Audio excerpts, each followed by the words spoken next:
বনলতা সেন।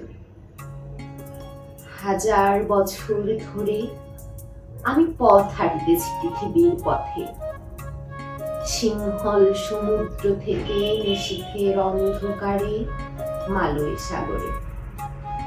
অনেক ঘুরেছি আমি বিম্বিসার অশোকের ধূসর জগতে, সেখানে ছিলাম আমি আরো দূর অন্ধকার বিদর্ভ নগরে।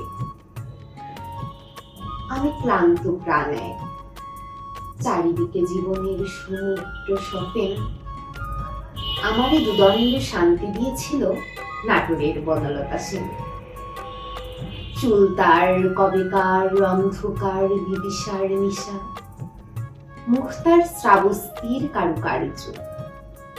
অতি দূর সমুদ্রের পর হাল ভেঙে যে নাবিক হারাইছে দিশা।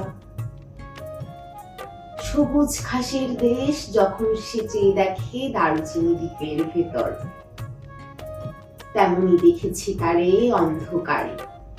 বলেছে সে, এতদিন কোথায় ছিলেন?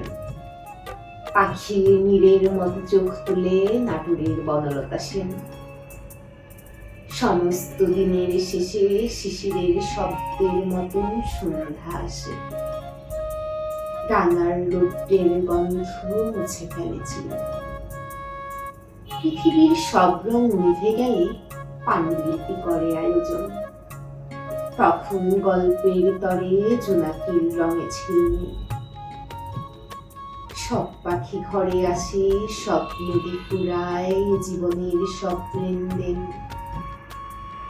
থাকে শুধু অন্ধকার, মুখোমুখি বসিবার বনলতা সেন।